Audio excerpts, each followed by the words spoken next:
Olá, pessoal. Nesse podcast de hoje, eu já te peço de antemão para que você compartilhe e convide seus amigos para assistir. As informações que vocês vão escutar e vocês vão aprender aqui hoje são de extrema importância para esse ano, que é o ano mais decisivo das nossas vidas. Afinal de contas, nós estamos prestes a ou perder a nossa democracia ou resgatá-la de uma vez por todas. Como vocês sabem, o partido do PT, Lula, tem aparecido em vários escândalos de envolvimento com narcotráfico, com facções criminosas, com crime internacional, mas a imprensa brasileira parece que não dá muita ênfase para tudo isso, né? A gente não viu nenhum minuto no Jornal Nacional ou no Fantástico sobre o que está acontecendo.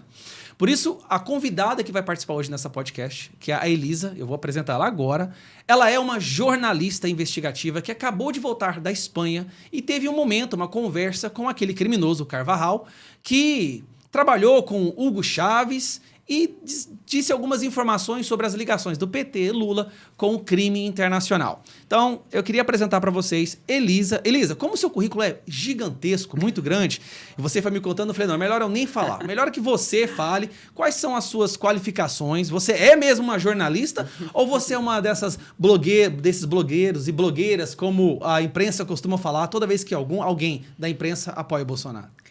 Tudo bom, Gustavo? Sou uma jornalista profissional. Como eu não faço parte dessa mídia aí toda articulada, eu sou uma jornalista independente, então acho que realmente é válido mesmo explicar um pouquinho da minha experiência. Eu sou jornalista há mais de 20 anos, né? Sou formada, tenho especialização, mestrado, fui professora de jornalismo por muitos anos em Brasília. Então, assim, eu tenho uma experiência sólida, realmente, com jornalismo e jornalismo investigativo, que é o que eu faço hoje de forma independente nas redes sociais e trabalho exatamente pautas que são colocadas numa espiral do silêncio pelo resto da mídia. Aquelas pautas debaixo do tapete que normalmente a imprensa tradicional faz questão de não informar, é justamente aquilo que te chama a atenção, que você busca mais informações para divulgar a verdade. Exatamente. E você fez isso recentemente, né? Trabalho duro com isso. Trabalho duro porque eu sei muito bem como é que funciona essa agenda midiática que escolhe o que eles acham importante e o que eles não acham importante para você, que é leitor, para você que é internauta, é saber ou não saber. Então, eu vou realmente na contramão. Eu vou na contramão do que essa mídia tem trabalhado. Assim, além da desinformação, que a gente chama de fake news, que boa parte da imprensa hoje no Brasil se dedica quase que diariamente a publicar, existe a não informação. Aquilo que eles fazem questão de esconder.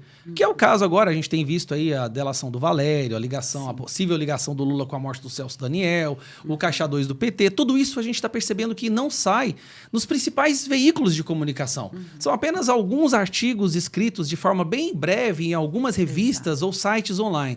Mas o principal mesmo, que é a Rede Globo, o Jornal Nacional, Fantástico, ninguém viu nada sobre isso. Não, eles só negam informação. Eu chamo isso de sonegar a informação, porque exatamente é intencional. Né? Não é por descuido, não é porque eles não ficaram sabendo, não é nada disso. É intencional essa sonegação da informação. O que é muito sério, porque eles não estão cumprindo com o papel social do jornalismo, que é trazer o quê? Tudo que for relevante e de impacto para a sociedade, para a opinião pública, tem que ser tratado, tem que ser investigado a fundo. Né? Então, nós temos hoje aí pautas muito importantes que elas são, assim, eles fazem, como o pessoal diz, a egípcia, né? Passa na frente deles e eles ignoram completamente. Né? Como esse escândalo aí que eu estou trabalhando do caso Carvajal há mais de um ano, né, que eu venho trabalhando, e você não vê nada na imprensa, né? Você vê pontualmente, eu acho que nada mesmo. Eu vi alguma coisa muito pouca aqui na imprensa brasileira e, assim, como se não tivesse relevância, né? Essa é a impressão que a gente tem. Não deve ter falado muito porque é uma coisinha à toa, é um detalhe. Não tem por que gastar muitas linhas e muito tempo falando de uma coisinha. Por exemplo, eu vou falar aquilo que eu tenho de informação, o que eu acho que um brasileiro comum tem de informação quando ele escuta a palavra Carvajal. Carvajal era um cara que trabalhava com o Hugo Chávez, ele era do mal e acho que ele era envolvido com o crime e ele está preso na Espanha. Olha, isso é até muita informação. A maioria do povo não chega nem a isso. Eles vão achar que Carvajal é algum membro do grupo de musical Menudos, alguma coisa assim. Isso porque eu sou uma pessoa que costuma ler, mas eu admito, eu não tenho muita informação, eu não tenho profundidade sobre isso. Eu sei que tem uma bomba aí nessa história e que tem um impacto, uma influência muito grande nas eleições aqui do Brasil agora. É isso mesmo? Veja só, Geyer, Hugo Carvajal, conhecido também como El Pollo, né, apelidado de El Pollo. Que é o Galo? É o Galo, não é? É o Galo, É que o foi Galo. até o Hugo Chávez que o apelidou disso. Eu lembrei do Breaking Bad agora, que tinha o... Vai, continua. Ele é simplesmente uma enciclopédia ambulante que tem conhecimento de todos os crimes do chavismo. Por 10 anos, ele foi o general-chefe da inteligência de Hugo Chávez e também de Nicolás Maduro. Então, ele é um homem que estava posicionado mais ou menos como se estivesse acima, enxergando todo o labirinto de crimes que a esquerda bolivariana e, segundo ele, com a esquerda brasileira, a esquerda chilena, a esquerda colombiana, a esquerda equatoriana, paraguaia, enfim, de toda a América Latina, mais a esquerda italiana e a esquerda espanhola trabalhavam. Ele é meio que uma espécie de Dirceu da Venezuela, seria isso? Porque Pode o Dirceu, ser. ele é o cara que tinha toda a Pode visão ser. de todos os crimes, arquitetava tudo, né? Que tinha visão. Ele é o José Dirceu do Hugo Chávez. Eu acho que para a gente simplificar, né, poderia até fazer essa correlação pelo grau de informação e pelo fato do quanto ele estava por dentro de tudo o que acontecia, as decisões. Então, ele é considerado pelos Estados Unidos, a justiça norte-americana, como essa enciclopédia ambulante. Por isso que eles querem pegar ele de tudo que é jeito, né? Isso, tá. Ele está lá.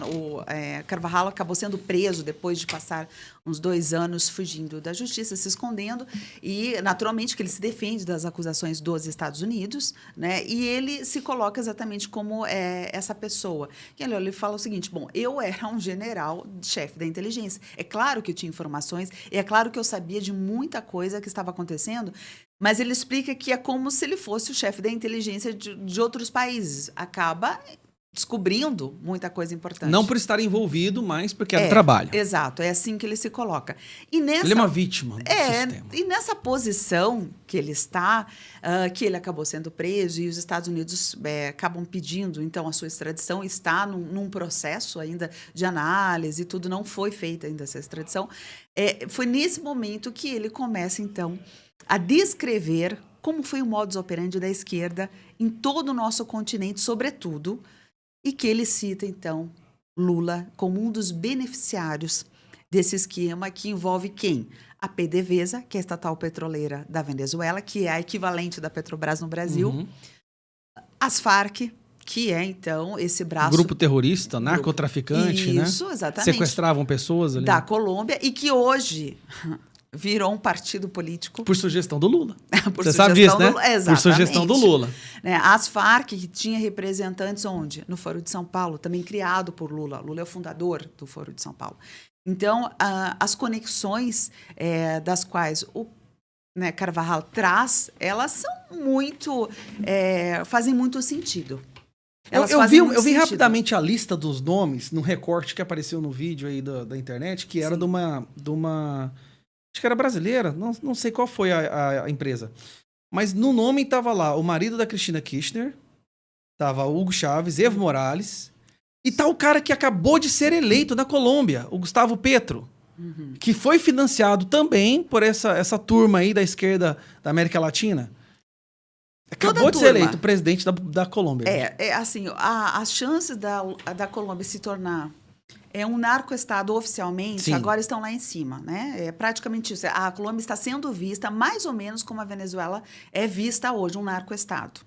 Por quê? Porque os seus dirigentes, seja o Gustavo Petro, seja o Nicolás Maduro, eles são intrinsecamente envolvidos com o narcotráfico. Só para a gente entender, o narco-estado, porque as pessoas às vezes não entendem a gravidade desse nome, tá? Exato. O narco-estado é um estado que basicamente se sustenta através do tráfico de drogas para o mercado internacional. Os seus líderes são financiados. Exatamente. Evo Morales, Hugo Chaves, Gustavo Petro agora, né? Exatamente. E como aqui a América Latina, a maior parte é a cocaína. Exato. Então, eles são financiados por esse sistema todo que enfim, que envolve aí o tráfico de drogas. E que o Carvajal aponta, então, que o Lula também Ele afirma e diz que tem como provar que Lula também foi financiado. Financiado em que medida? Sim. Financiado a sua escalada ao poder, o que é extremamente grave. Ele explica, por exemplo, que a Cristina Kirchner chegou ao poder porque 21 voos que saíram da Venezuela carregaram cada voo $1 milhão. Então, ela teria recebido 21 milhões de dólares para fazer sua campanha eleitoral e alcançar o seu poder. Deixa eu ver, foi no início dos anos 2000 que ele começa a situar toda essa situação. Mais ou menos por aí. Esse negócio vem de longe. E daí ele explica que foi assim. O que ele disse sobre o Brasil? Ele falou, o Brasil... O Lula, isso você conversou com ele diretamente? Já vou entrar nesse assunto. Ele disse que o Brasil, o Lula, foi a mesma coisa. Eu falei, tá, e como que foi o Brasil? Como que aconteceu a operação no Brasil? Ele falou, foi muito semelhante ao que aconteceu na Argentina. O que acontece hoje? Eu fiz essa minha viagem à Espanha porque é o seguinte, eu já estava aí, né, há muitos meses acompanhando essa história, me chamou muita atenção. Eu falei, isso aí não pode passar em branco, porque isso são denúncias muito sérias.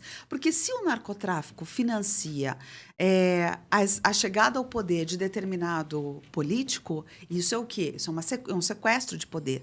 Né? É o narcotráfico. Virando a presidência, chegando à presidência. Exatamente. Eles compram deputados, eles compram prefeitos, agora eles colocam presidente. Então, isso é extremamente grave. Daí, o que eu fiz? Eu falei, gente, ninguém está se aprofundando nesse assunto.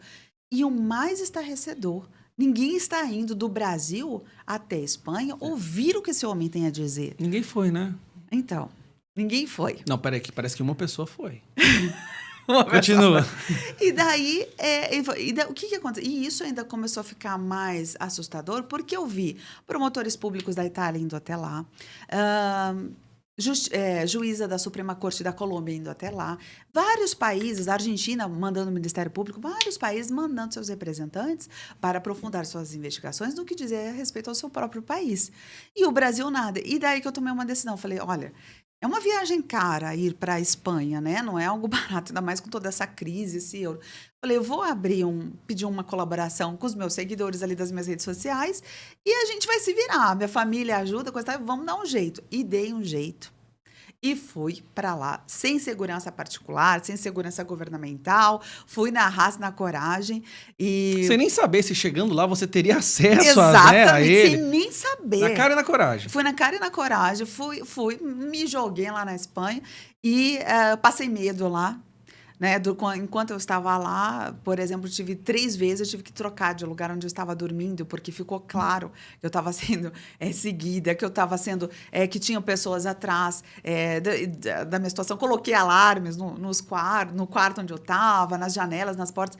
Então, assim, eu tomei algumas medidas de segurança, assim, por conta própria. Conversei com as pessoas em lugares públicos, onde tinha bastante gente, procurei evitar lugares isolados, porque caso acontecesse alguma coisa. Então, eu fui, assim, mais pelo meu instinto, né? Pelo que eu achava que poderia fazer o mínimo de segurança.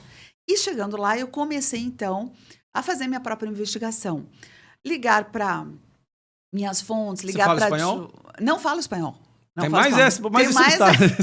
Sim, eu precisei de tradutora, eu precisei... Olha, foi muito assim, muito na coragem mesmo, muito na raça. Eu falei, eu vou na raça. Não conhecia a Europa, nunca tinha ido para a Europa, muito menos para a Espanha, não conhecia nada.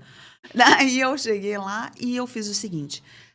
comecei a fazer contatos com algumas pessoas que eu achava que poderiam me ajudar. E, de fato, começou-se, né? A gente começou a conversar e fulano ligava para fulano ligava para fulano, até que depois de várias conexões, eu finalmente cheguei à advogada principal, né? Ele tem mais de um advogado, a advogada principal do Carvajal.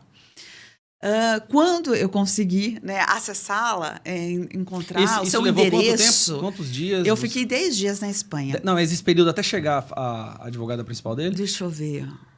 Eu acho que demorou uns 4 dias e meio. 4 dias. Foi mais ou menos isso. Estando lá... Quase metade do período que você ficou lá foi para conseguir chegar até a fonte. Foi para conseguir chegar até, né, a pessoa... A porta. A porta para eu chegar lá. E daí... Tanto é que no momento que eu cheguei, né, que foi assim, que eu já falando com muita gente para catar um endereço, achar onde que era, e daí eu achei endereço e fui lá, ainda não estava confirmado, e quando eu cheguei no momento que ela abriu a porta e que eu vi, né, porque eu já tinha visto em fotos e já tinha tentado contato, que era a pessoa, eu quase assim, eu falei, quase saiu meu coração pela boca. Consegui o primeiro passo da coisa mais importante, consegui conversar com ela, daí ela me apresentei, né? E o tradutor com você, um intérprete? A minha tradutora, e comigo, e daí eu consegui, então, convencê-la que se a gente poderia conversar, né? Era o primeiro contato, não tinha tido nem contato por telefone com ela. Então, eu tive que fazer um trabalho, respirar fundo, me apresentar, explicar toda a história que eu estava acompanhando, qual era a minha intenção. E daí veio, lógico, né, a primeira desconfiança. Mas você é jornalista? Você quer o que exatamente, né? Você quer uma especulação, quer um espetáculo, né? Quer pegar declarações dele para você... Distorcer e tal. Distorcer. Não, e essa é o que eu mais ouvia. Eu falei, não, porque ele já deu entrevistas e distorceu. Quando a gente foi abrir o jornal... Acho que um pouco dessa relutância em falar com jornalismo é porque eles sabem que o narcotráfico não compra só políticos, né? O narcotráfico conseguiu se apoderar de grande parte do jornalismo internacional, principalmente aqui na América Latina. Olha... Realmente, eu fiquei pensando, ela só pode estar fazendo conexão com, né, além das distorções habituais, deve haver uma preocupação imensa, né, com que mais as forças que estão em jogo ali. E daí ela me explicou que tinha muita preocupação com o quê? Com essa questão de que distorcem. Sabe? Distorce as informações. E daí eu tive que fazer todo um trabalho, construir, assim, uma confiança, um relacionamento. E eu tinha pouco tempo, né? Porque os dias estavam passando, eu precisava voltar para o Brasil.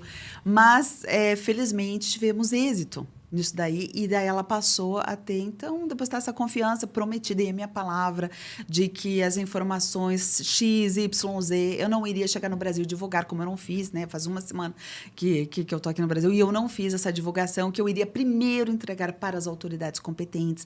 Dei a minha palavra, desde que houvesse uma colaboração consistente. Por quê? Porque a minha intenção não era só dar notícias, né? Que pode simplesmente dar notícias vazias. E morre de fogo de palha, não leva a lugar nenhum. Olha, eu sou uma patriota, sabe? Eu não sou uma jornalista convencional. Eu sou uma patriota, estou preocupada com o futuro do nosso país. Nós estamos com as eleições às portas e a gente precisa ter certeza do que está acontecendo, né? Se faz sentido tudo que as declarações que ele deu, se são reais, elas são muito preocupantes. Se há possibilidade de comprovação, elas são muito preocupantes, porque elas vão mudar o destino do Brasil. Ou seja, você não gostaria de ter um líder do crime internacional ocupando a cadeira da presidência, né? Exatamente. Não quero que o Brasil vire esse narco-estado, como a gente acompanhou no próprio país dele, que é a Venezuela. E daí eu expliquei isso muito, eu deixei isso muito claro, que eu não estava sendo uma jornalista convencional, que eu estou ali tem outro sentimento, que era a preocupação com o destino do nosso país, porque nós estamos com as eleições aí menos de 90 dias. E daí, em função de toda essa construção, dessa transparência, que eu acho que é o mais importante, eu consegui, então, ter essa atenção qualificada, né? Que não era só, tipo, estou te ouvindo aqui, eu estou te dando atenção qualificada e me interessou o que você disse. A partir desse momento, eu comecei a conversar. Olha, agora eu preciso, né, chegar mais perto, acessá-lo. Eu tenho perguntas que eu fiz aqui, que eu elaborei. Eu preciso entregar essas perguntas, preciso saber o que ele pode responder, o que ele se recusa e tudo mais. E daí nós conseguimos dar esse passo. Foi quando... Então, eu tive a oportunidade, né, por meio dessa própria advogada, ir até a prisão de Extremeira, onde ele se encontra, que é no interior da Espanha, né, que fica distante ali de Madrid, mais de 1 hora.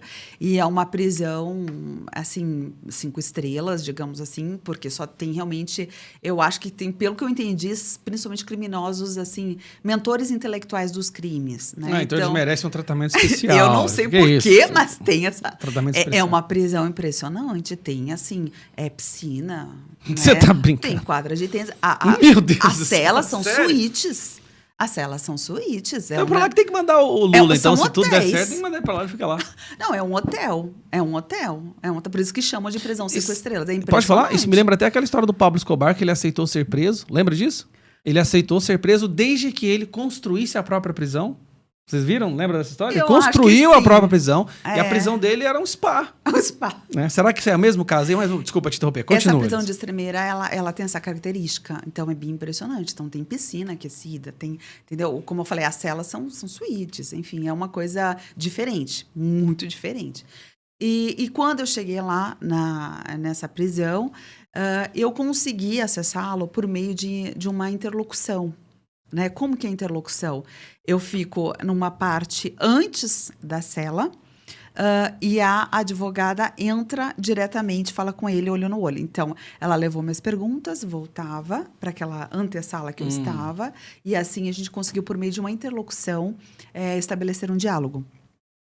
E esse diálogo, então, que é realmente uma coisa de muita importância para o Brasil. Porque as perguntas que eu fiz, que foram perguntas além da questão do Lula, né? Porque, assim, o Lula, tudo bem, ele está no centro das suas denúncias.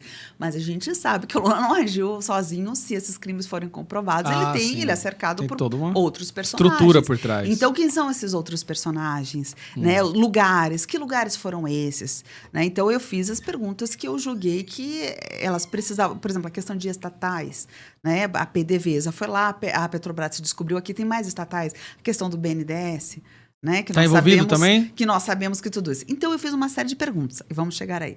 Quando eu fiz as perguntas, que eram perguntas realmente relevantes, o que ele falou a forma como que ele me respondeu. Ele falou assim, olha, eu tenho como responder todas essas perguntas, tenho como comprovar o que você está apontando como crime, mas eu tenho interesse que, antes de entregar e permitir que você Leve adiante, divulgue, porque eu sei que eu preciso da sua palavra que isso seja entregue às autoridades brasileiras. Por quê? Porque até nos outros momentos, o que ele fez? Ele deu algumas declarações, entregou e ficou só no jornalismo. O que é curioso, né? Você manda informações para o jornal. Normalmente, o jornalismo, às vezes, é a fonte do início de algumas investigações pelo Ministério Público, pela Polícia Federal. Sim. Quando é com os grandes figurões do narcotráfico, isso não acontece. Ela morre rapidamente, né? Morre rápido, ninguém vai atrás. Agora, se falar que o presidente comprou leite moça, acabou. Nossa, todo o Ministério coitado do Público presidente pula, Bolsonaro. nossa, eles arrancam o cabelo do sovaco. Não, eles pegam uma lupa e vão em frente. E é por conta desse contexto que eu ainda, nesse momento, eu ainda não posso abrir todas as respostas que ele me deu, porque eu fiz exatamente como combinado. Ao contrário de outros jornalistas aí, eu sou muito honesta nos meus compromissos. Eu falei para ele, então, me passe as informações e eu vou entregar pessoalmente às autoridades brasileiras. E após esse momento de análise e de decisão, a gente volta a conversar e daí eu consigo expor. O que eu posso dizer é que são questões muito sérias, são segredos de Estado e vão ter um impacto muito grande no nosso país. Tudo ele tem como provar. Né? É isso que ele está garantindo o tempo todo. Então, você vai ter um impacto enorme. Então, eu estou nesse momento que eu converso com você. Aí você vai matar a gente de curiosidade. Elisa, não faz um trem desse comigo, não. Não, Pessoal, e você... Calma, se acalma. Calma, eu vou tentar arrancar alguma coisa dela aqui. Fica calmo. Pera então, aí. é em função disso. E o que eu posso dizer agora, nesse momento, é que já está com as pessoas... As autoridades... que vão né? tomar as melhores decisões, porque eu já conversei também com as autoridades, e elas são muito estratégicas. E o Brasil vai ter aí surpresas realmente impressionantes quanto ao desfecho deste caso. Eu vou E vai ser bom pro Brasil. Eu vou discordar da senhora jornalista, porque eu acho que nada vai ser surpresa. Nós já sabemos o que essas pessoas são capazes de fazer, qual é o currículo criminal delas, né? Tem esse aspecto, né? O que vai acontecer, eu acredito, é que vai chegar numa situação que vai ficar insustentável de que qualquer imprensa tente esconder. Sim. É isso. Vai ficar numa situação que simplesmente será impossível de colocar debaixo do tapete, de falar isso não tem importância. Grossas. Não, vamos falar do leite condensado. O que é mais importante? Eu acho que isso é o que vai acontecer. Exatamente. Porque o que nós já sabemos, de acordo até com essas pílulas, né? O que a gente tem que chamar de pílula, porque não tem nenhum artigo sobre isso. Nenhum artigo, São pílulas. A antagonista, às vezes, na Veja, sai. Muito pontualmente. O Lula recebeu dinheiro do narcotráfico internacional por meio da Venezuela. É o que a gente Essa tem. é a denúncia. Certo. Mas é uma denúncia que ela vem sem lastros, sem documentos, sem provas, sem evidência. É um cara que trabalhou com o Hugo Chávez. Até o momento, exato. Exatamente. O que nós podemos esperar é que vai ter toda a documentação e vai ter como provar de cima a baixo, não só como Lula recebeu, mas quem mais recebeu, como foi feito o procedimento de financiar os partidos de esquerda na América Latina, incluindo esse o PT, o que nós sabemos que é um crime, qualquer partido de país que receba qualquer verba que seja de grupos internacionais, ele imediatamente deve perder a sua legenda. Sim. A gente sabe disso, né? O Foro de São Paulo, inclusive, já era o bastante para se mostrar. Olha, o PT não pode existir no Brasil. Já era o suficiente. Já deveria ser. Mas por quê? Não tem prova concreta. Só narrativa. Isso não tem como, não tem lastro. Bom, o que você está me falando, que eu estou entendendo nessa conversa, é que agora vai ter. O que vai chegar é uma bomba. O que vai chegar é uma bomba. O que está sendo projetado para agora ser descortinado são realmente coisas consistentes, né? E isso vai ter um impacto muito grande pelo seguinte, porque assim como no Brasil é ilegal financiamento internacional para partidos, isso não é uma coisa isolada aqui, que nós estamos inventando que não pode. Na Espanha também. Na Itália também. Isso no acaba México. com a soberania. Qualquer país, Exato. isso acaba com a soberania. Exato. Uma entidade estrangeira começar a depositar dinheiro num partido, esse partido chega ao poder, quem chega ao poder não é o partido, é essa entidade estrangeira. Exatamente. Veja só o que está acontecendo hoje na Espanha. Quem que governa a Espanha, lá, o presidente da Espanha? Quem por exemplo, a gente entender melhor? É o partido do Podemos e mais o PSOE, que é o Partido Socialista Operário Espanhol, então de extrema esquerda, né? Eles são o PT da Espanha que chegaram ao poder. Como que eles chegaram ao poder? Então, a justiça da Espanha, que prendeu lá o Carvajal, ela está enxergando, né, com uma lanterna muito potente, os caminhos que levaram esse partido a chegar ao poder na Espanha. E o que eles descobriram? Por meio do rastreamento das contas.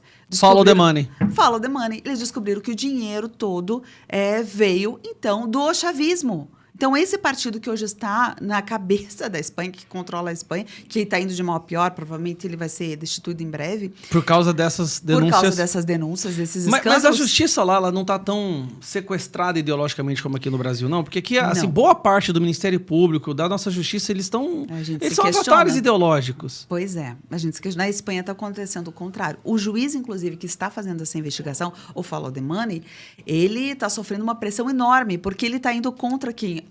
A presidência do país. Veja a situação dele. É uma situação... E ele está indo a fundo. Ou seja, ele está indo contra o narcotráfico também. Né? Está.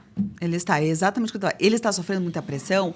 Ele ganha todas? Não. Ele está sofrendo muita pressão. Teve várias decisões assim que foram assim... Todo mundo ficou assim, meu Deus, como é que conseguiram manobrar? E não sei o quê. Mas meio que está acontecendo uma espécie de um lava-jato lá. Exatamente. Existe toda uma pressão para derrubar e o cara está indo, tentando sobreviver. Sim. O juiz que está acompanhando o caso lá, o cara está tendo muita fibra. Muita fé, porque ele está indo em frente. E assim, ele tem conseguido grandes vitórias lá, porque esse partido Podemos que está lá, ele está muito enfraquecido. Está muito enfraquecido. Ele perdeu lá nas últimas eleições agora na Espanha, mais da metade dos seus parlamentares. E um partido que cresceu muito é o partido de direita, Vox. Como é que é o nome do partido? É o partido Vox, que realmente ele claro, que lá eles chamam extrema-direita. Não, eles falam você só ser isso. de direita hoje, você já percebeu que não existe direita no jornalismo? Não, é um candidato de direita. Não, é sempre extrema-direita. É sempre. Então, assim, você não pode nem avaliar se é extremamente ou se é direita, mas porque eles acham assim.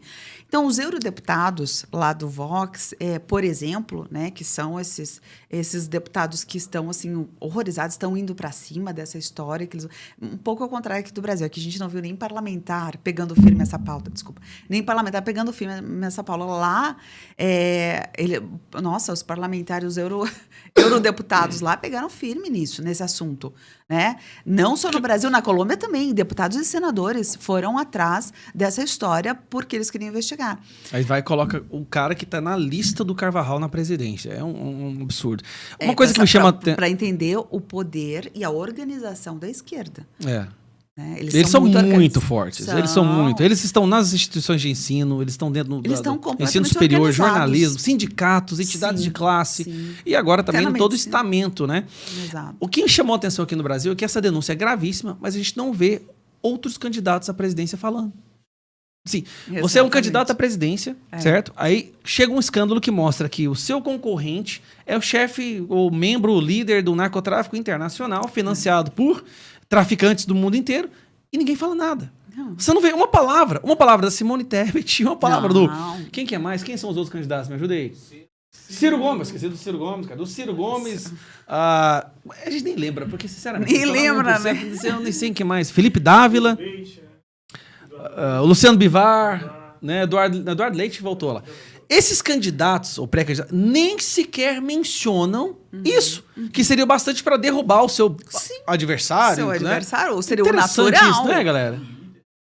É o líder da pesquisa, ninguém fala nada. Que seria estão tudo juntos, estão tudo trabalhando junto ali, na verdade, a gente sabe disso, né? Pois olha, lá na Espanha aconteceu o seguinte, temos a direita, que está se posicionando muito bem, temos a esquerda, que é o Podemos, e a terceira via, assim, desapareceu do cenário político.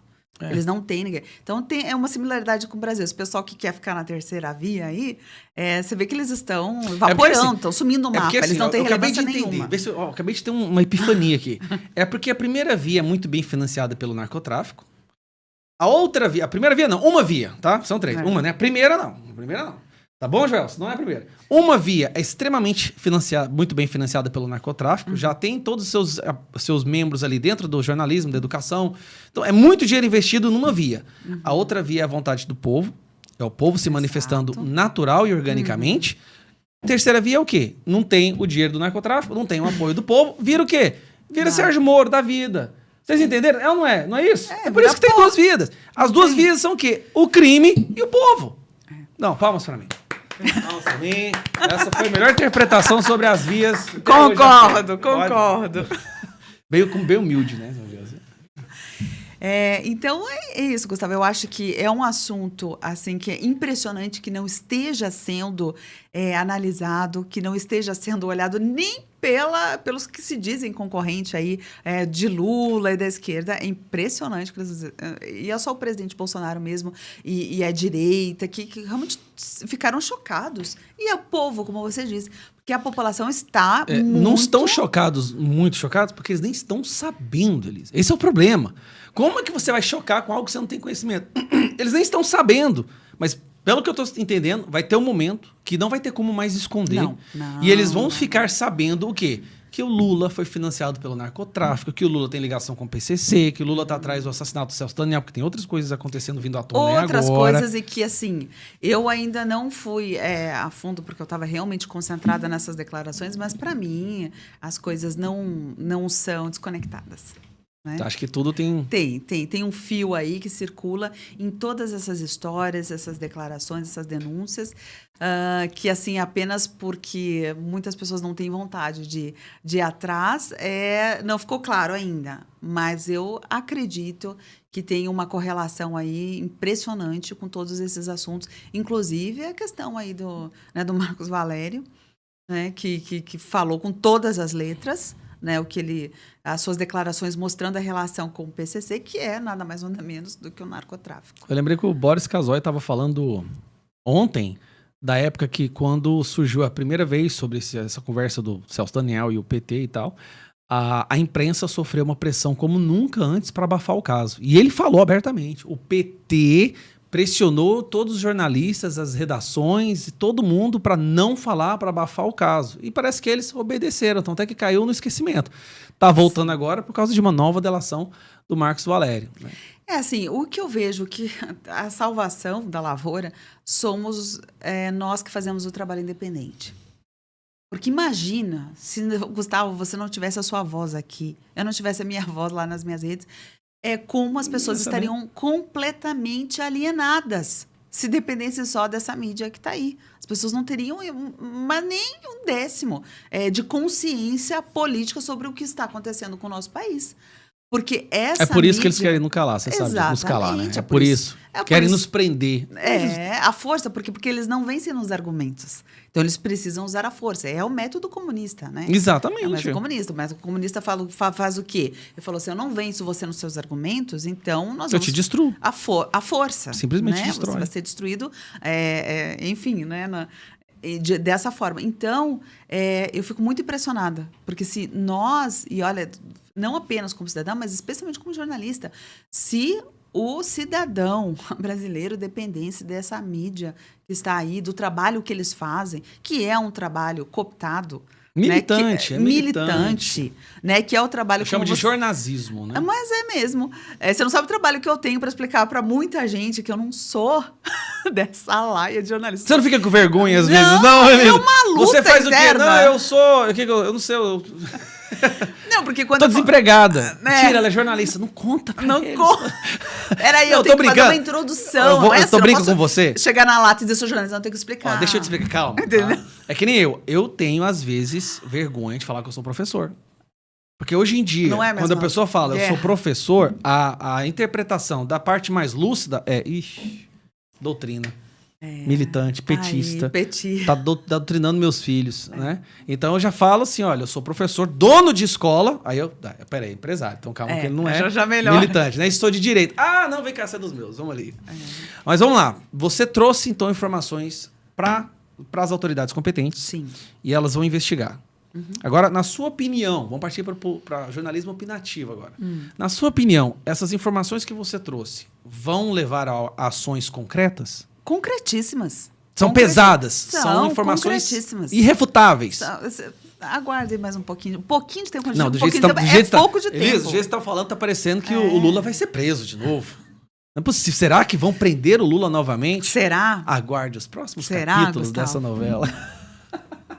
Mas aí você acha que então é só esperar, né? Pelo que você está falando, é só esperar, aguardar.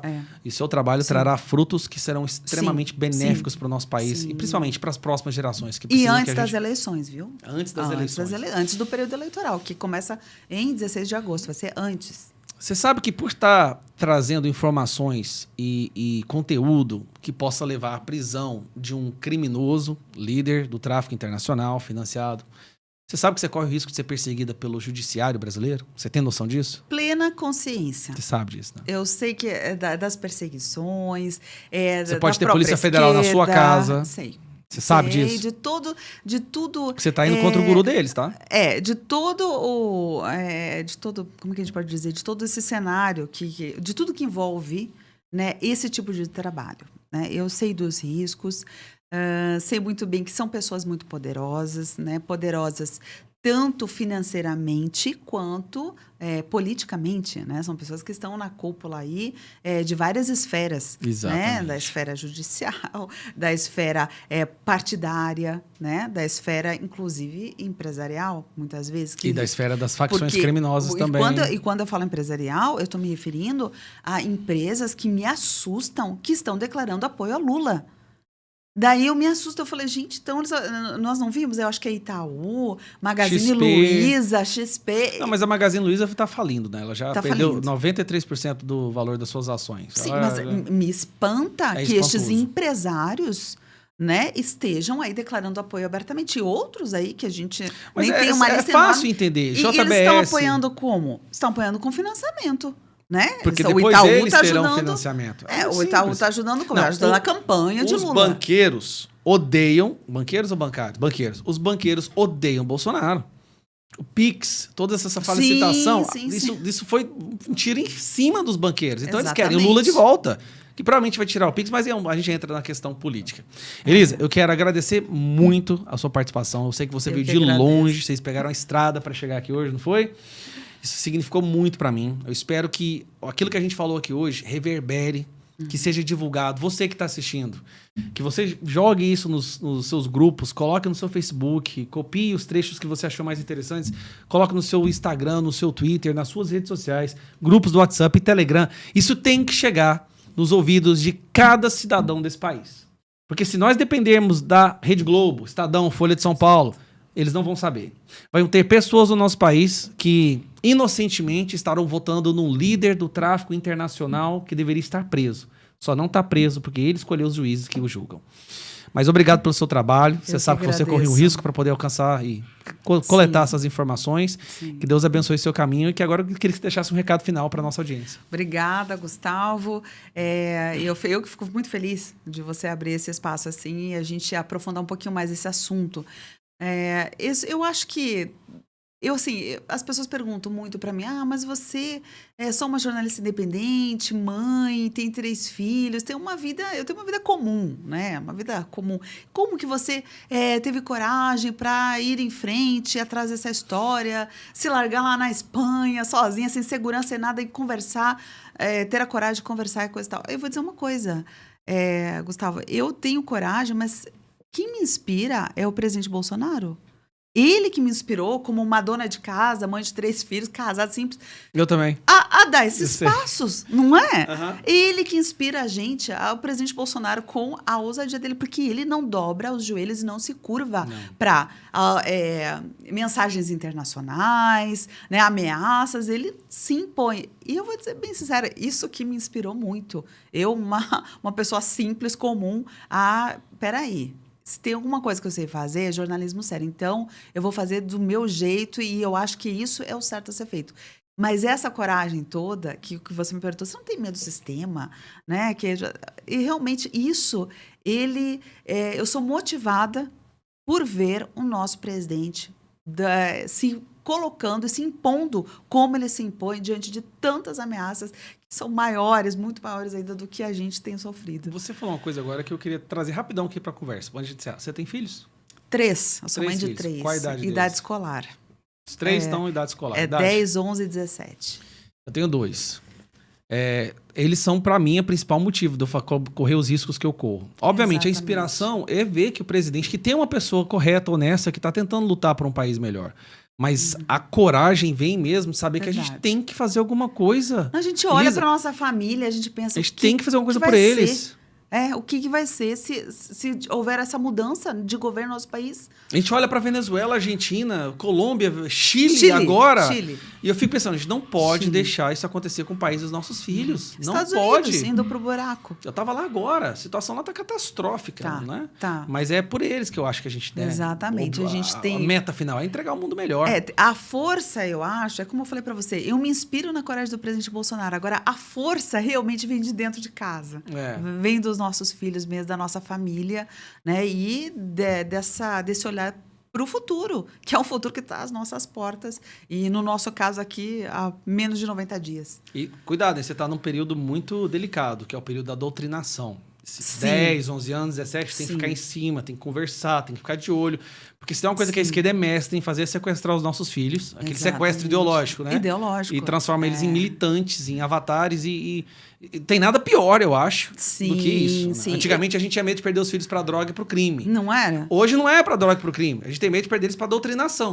Porque ali tá a droga e o crime. Tá todo um pacote só. É um pacote. E pintado pelos professores ainda, muitas vezes. Por isso que eu falei que às vezes eu tenho vergonha de falar que eu sou professor. Mas não devemos. Não. A gente tem que explicar para as pessoas e as pessoas vão entender que existe um professor de direito com princípios e valores conservadores, que existem jornalistas que são de direita. E, como você disse, eu acho que a questão dos filhos, nosso papel, a nossa influência como pais, nós temos como vencer essa guerra, desde que a gente tenha essa consciência do que está acontecendo ao nosso redor. Exatamente. Né? Tem que ter essa lucidez, né? Tem que ser esclarecido bastante. Exato. Elisa, obrigado pelo trabalho que você fez. Eu que Espero que os resultados disso possam ser extremamente benéficos para o Brasil, talvez levar até à prisão algumas pessoas aí que foram financiadas pelo crime internacional. Seria maravilhoso. E é isso, pessoal. Compartilhe com o máximo de pessoas que vocês puderem e a gente se vê no próximo podcast. Um abraço.